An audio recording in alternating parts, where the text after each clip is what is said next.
সাধুগুরু বৈষ্ণবগণ এবং কৃষ্ণ অনুরাগী ভক্তগণ, সবাকার শ্রীচরণে প্রথমেই জানাচ্ছি কীর্তন জগতের সর্বকনিষ্ঠা কীর্তনিয়া নাম সুমিরানী দাস আমার এই রাধা মাধব সম্প্রদায়ের পক্ষ থেকে আপনাদের রাতুল রাঙ্গাচরণে শত সহস্র প্রণাম নিবেদন করছি।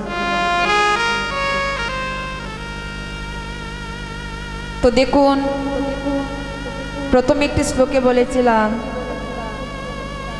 যে এই শ্লোকটি হচ্ছে কীর্তন। বলি কীর্তন শ্রবণ করলে আমাদের কি হয়?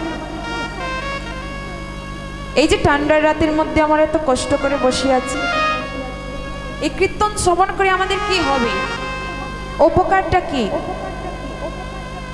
সেই শ্লোকের মধ্যেই আছে, চেতু দর্পণ মার্জন বহু মহাদাবাগ্নি নির্বাপর শ্রেয় কৈরব চন্দ্রিকা বিতরণম বিদ্যাবোধ জীবনম আনন্দম বুদ্ধি বর্ধনম পতিপ্রদম পূর্ণমিত্র আস্বাদন সর্বত্র স্থাপনন পরম বিজয়াতি শ্রীকৃষ্ণা শনিকীর্তনম।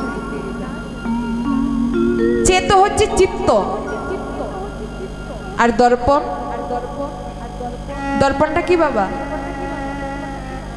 দর্পণটা হচ্ছে আয়না। যদি আয়নার মধ্যে কাদামাটি লেপা থাকে, সেই আয়না দিয়ে কখনো আমরা বদন দেখতে পাবো না। যদি বদন দেখতে হয়, ওই আয়নার কাদামাটি ভালো করে পরিষ্কার করতে হবে। ঠিক তেমনি ভাবে আমাদের এই চিত্ত দর্পণটাকে মার্জন করতে হবে কি দিয়ে? হরির নাম, কৃষ্ণ নাম দিয়ে। নিতাই গৌর হরি হরি। আমরা যখন গঙ্গার জলে স্নান করি, গঙ্গার জলে স্নান করলে আমাদের দেহটা পবিত্র হয়। কিন্তু বাবা, এই দেহের ভিতরে কিন্তু আরো তিনটি জিনিস থাকে। সেটা কি? মন, বুদ্ধি, আত্মা। আমরা গঙ্গার জলে স্নান করে দেহটা পবিত্র করব, কিন্তু আমাদের এই দেহের ভিতরে তিনটি জিনিস আছে, সেটা আমরা কি দিয়ে পবিত্র করব?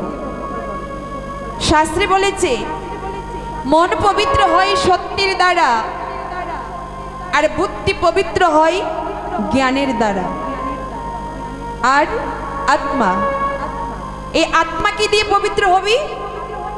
হরির নাম, কৃষ্ণ নামের দ্বারা। তাই তো বলছি হরির নাম, হরির নাম, হরির নামই কেবলম বলো নাস্তব্য নাস্তব্য নাস্তব্য গতির অন্যতা। কলির জীব হরি নাম করো, কৃষ্ণ নাম করো। হরি নাম ছাড়া, কৃষ্ণ নাম ছাড়া তোমাদের গতি নাই, গতি নাই, গতি নাই। আমরা দুর্লভ মানব জন্ম পেয়েছি বাবা।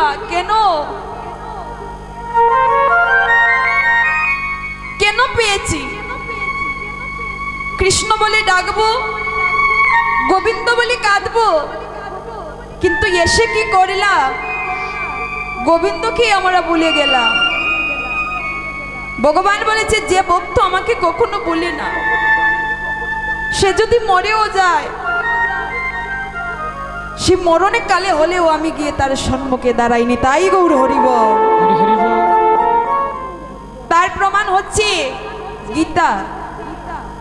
গীতার মধ্যে ৮ম অধ্যায়ের ৬ষ্ঠ শ্লোকে ভগবান নিজে লিখেছেন, যত যত বেপি ত্যজন্তি কলেবরম তম তমে ভৈতি কন্তীয় সদা তদ ভাবিত।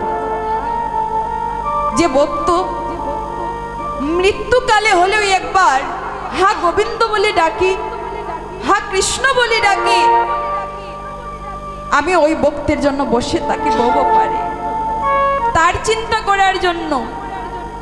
কিন্তু এত সুন্দর স্বাদের মানব জন্ম পেলাম, জন্ম পেয়ে কি হলো? একবারও কৃষ্ণ বলে ডাকতে পারলাম, একবারই কৃষ্ণ বলে কাঁদতে পারলাম না, একবারে গোবিন্দ চরণে মন চন্দন তুলসী তুলসী পত্র নিবেদন করতে পারলাম না। বৃথা এই মানব জনম। 84 লক্ষ জনী ভ্রমণ করিতে করিতে এমন স্বাদের মানব জনম পেয়েছি বাবা। যদি এই স্বাদের মানব জনমটা চলে যায়, আরে কখনো কৃষ্ণ ভজন হবে না। বলছে মন, সময় থাকতে কৃষ্ণ বলে ডাক, অসময়ে কৃষ্ণ বলে ডাকলে হবে না রে। গোবিন্দ চরণে নিজেকে আত্মসমর্পণ করে দিয়ে একবার হরি বলে ডাক। হরির কাছে তোকে যেতে হবে না, হরির নামেই হরি নেমে আসবে, তাই গৌর হরি বল হরি। কিন্তু আমরা কি করলাম? সংসার বিষয় বাসনা পেলাম, বিষয় বাসনা পেয়ে মত্ত হয়ে শুধু আমার আমার করে গেল।